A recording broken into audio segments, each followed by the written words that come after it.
Hello TikTokers, quick video about Profit First. If you do a quick Google search, you'll find there's a very good book called Profit First. I read that years ago, and I would say there was one page of key points that you need from that book. I'll save you the time from reading it. It's Profit First.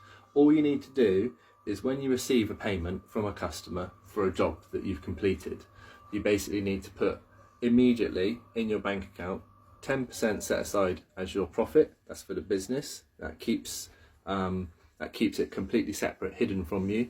You need to put 20% aside for your tax, so end of year you haven't got a surprise bill and you've been saving towards it. And then you also need to put money aside for any of your other big assets or payments. So for me, in my building company, a large payment is the van. So you need to work out how much that van is costing you per year. If you bought it, let's say for £5,000 and you think it's going to last you 5 years, then it's £1,000 a year. Divide that by 12, then you put yourself that monthly amount aside in a separate pot each month. Even if you paid for the van and you're fully paid up, still put that amount aside. So then when the van breaks, you've got the money saved up each month towards basically buying a new one. You'd also need to obviously add the running costs, so that would be the MOT, servicing, maintenance, insurance. The list is endless. Add those to your payments towards your vehicle cost as well. Other monthly costs that you would need, I'm just quickly checking my Excel here. So you might want to put aside an amount each month for advertising. You should know how much you're spending on, a year on advertising. You might want to put aside an amount for holiday pay or sick pay. So I was previously paying into an insurance scheme in case I was in hospital.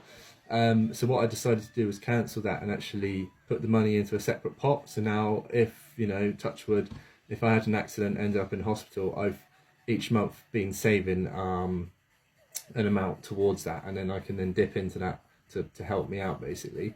Obviously I'm hoping I won't be in hospital anytime soon, so if it happened in years to come, then the amount that I've saved up is a considerable amount that I've just put in a separate pot rather than just paying it to an insurance company.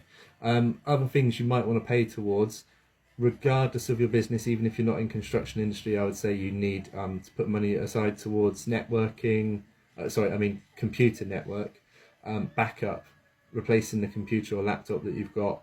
Even if you started your small business with your own personal laptop, that is going to break, it's going to wear out. So if you're putting £50 aside each month or something like that, then you'll have enough to replace that with a modern up-to-date computer when it eventually packs in. Don't underestimate network, home network, storage devices and backups as well. Online storage like cloud storage, probably you're going to need to pay for that now that you're a professional, because you're going to have monthly costs to do those backups, and it's going to be a considerable amount of data, much more than when you were just backing up a few personal things. Other things to save towards each month, and again this is in separate pots within your bank account, would be public liability, employers insurance, any other types of insurance, that sort of thing, and especially your accountant's fee. That is going to be a large chunk. For me it's, what's that, 185 I'm putting aside each month to chip away. When I get that accountant's bill at the end of the year, I've got 100% of it put aside. So I talk about putting money aside. It's very important that you have a bank account that will allow you to put these separate pots. So when I say a bank account, I mean a Challenger bank account. If you don't know what a Challenger bank account is, the examples I can think of would be Starling, Monzo. They're the best ones. I've been using those for years. And another one I haven't used is Tide. I think Tide has some costs. For me, the way that my business runs, I don't have any costs in Starling or Monzo. I'm not paying in cash, that sort of thing. So definitely look into those types of bank account. They're very good on your phone. You can set them up in literally 24 hours on your phone. They are what I call Challenger accounts because they're challenging the Main Street account. If you've got a high street account, Barclays, Santander, Nationwide, Halifax, those are awful. I can't beat around the bush. They are so outdated. You will not believe how clunky and unusable they are. When you move to Starling or Monzo, you'll be blown away of how quick and easy your banking becomes and how much time you save, how you can access and check it on a daily to day basis, and actually how much it helps you and improves you and makes you more efficient. So within those bank accounts, you set up a separate savings account, and then every month you move from the main account, the 185 for the accountant's bill every month goes into a separate account. What it's doing is it's hiding that money from you. It's an accountant's well-known trick. It's been around for years. Back in the old days, Profit First basically was telling you to set up separate bank accounts for each one of them. If you can imagine having like about 10 different bank accounts to run your business, it becomes very clunky, very slow, lots of time to set it up. And that was actually the advice. And it is even saying put the profit into a bank account that you can't even access or withdraw from very easily, to hide that money away from you so well that then if you were tempted to dip into it, it's actually made it really hard work to get the money out.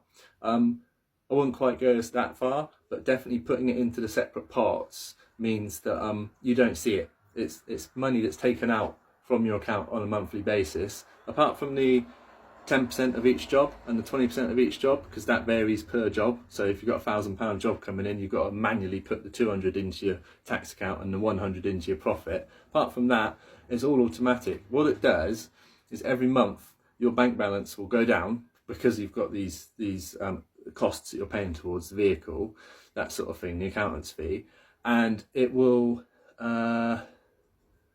prompt you or encourage you to chase more work.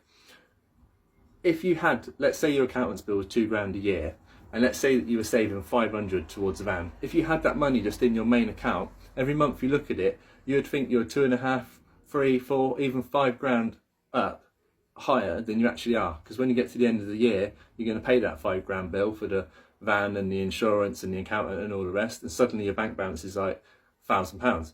So you're hiding that money from yourself, and you're not showing yourself that big cushion that you've got. And it is a cushion, you know. In an emergency you could dip into these pots for other things, but obviously you shouldn't do. So let's say, for example, you've got 10 grand in your business account, but actually probably 6, 7, 8 grand of that is already assigned towards tax bills, towards vehicle, towards insurance, towards accountant, and you might have £1,000 in there floating around in the profit account, which you can dip into to pay yourself dividends or whatever it is after you've done your annual review of your accountant. And then you treat yourself, you top up your salary with that £1,000 profit or whatever it is, or you use that £1,000 profit in the business to reinvest, and you go, right, I've saved up £1,000, what new tools, what new things do I need for the business to make more money or invest in? So you're hiding that money from yourself, and that means that on a monthly basis you're not looking at it and going, I can sit back, I can be comfortable now, I'm sitting on 10 grand, it's okay. No, you're not. You're sitting on 2 grand. That's your float to get you through each month to month, your operating expenses, and the 8 grand's already assigned to other people and other things. It's a very, very good way, even if you are you've got a lot of willpower, even if you're mentally strong, it's still a really good way of motivating yourself to go out and chase more work, because you don't have 10 grand, you have 2. It's a very big difference.